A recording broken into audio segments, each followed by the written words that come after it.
Olunaku lw'eggulo twakulaze emboozi y'abavubuka nga beemulugunya ku ngeri akakiiko k'ebyokulonda gye kaakuttemu okulonda kwabwe mu bitundu eby'enjawulo. Bagenza okukeera ku makya nga polling station ezisinga zonna nga batugamba okulonda kwawedde essaawa 10. Ne tutambula ku polling station zonna eziri mu Nansana division nga zonna bagamba balonze. Tugamba by 6:30 then it was done. Nebuuza ani alonze basezi bo basula batambula. This question should be taken to the issue. What's your mandate within these elections? Kati olunaku olwaleero bakedde kugumba ku poliisi e Nansana okubanja bannaabo abakwatiddwa awatali nsonga. Kulonda kwavuka kwataataaganyiziddwa nnyo era tetwabadde na kulonda.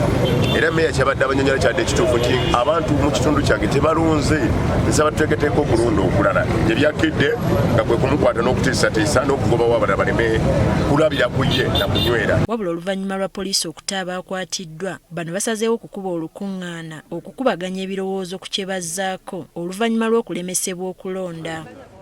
Basoose kwejjukanya ebyo ebyabatuuseeko olunaku lw'eggulo era ne bavumirira ab'ebyokulonda okulemererwa okukola omulimu gwabwe. Ewaffe wali ku polling station y'e Nabweru twawangulidde waggulu nga tulina abantu 8.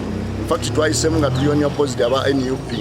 Naye bwe twatuuse poliisi nejja nekuba amasasi neteekawo akajagalalo k'amaanyi nnyo ne declaration form zaffe ne tutazifuna. Bajja ne batukwata nga tukyali ne Honorable Zambali n'abakulembeze kumbolola ne bajja nga baagala okukwata abavubuka bagambako ne bantwala mu ngeri etategeerekeka. Abaana abo tebaagala nobeera bintu bya politics naye bw'aba yawaddeyo obudde n'ateekamu ssente ze n'ateekamu amanyi ekitegeeza ekintu byabadde akola byabadde akyagala naye bo baavudde gye bava baleese abantu bamwe baleese bakifeesi baabwe basimbira yini beekubye ebifaananyi kiraga kutya. Oluvannyuma bategeezezza nga bwe bagenda okutwala okwemulugunya kwabwe mu kakiiko nga baagala okulonda kwabwe kuddibwemu. Era ffe tukubira omulanga Mwami Tulupaati akulira ebyokulonda mu Action District Nansana division nga yo okulondebwa kwayo kuddibwemu kubanga tewabadde kulonda yadde. Tusaba akalulu kaddibwemu tusobole okufuna obwenkanya. Ekyamazima nga Nansana tetuli bamativu ku lw'ebyo ebyabaddewo. Abakandidate abeesimbyewo tebalondeddwa. Roma abavubuka okulonda okukulembeza Uganda ey'enkyombo ogijjeewo.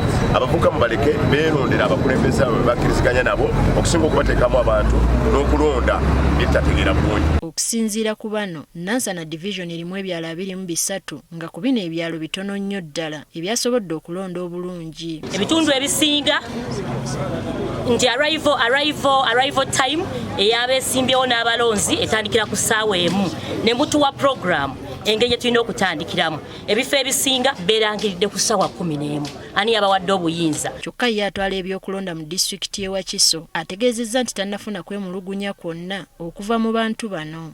Ate Nansana saafunyeyo ripooti nti waliwo bwe bataalonze. Ebifo bye bataalonze mbyogedde. Nansana temuli complaint yonna nti tewaliwo bataalonze. Ate nange ku meeza yange sinaba kufuna complaint yonna eve Nansana nti babaganiddwa okulonda oba waliwo bataalonze results zonna nzirina. Kyolaba njogedde nti kati district yonna byalo byonna tugaddewo okulonda kwa ku kyalo. Kati ekiddako bwe bukiiko obwalondeddwa ku byalo okugenda ku miruko okulonda obukulembeze obuddako. Teddy Nakaliga agaffe eyo ku Spark TV.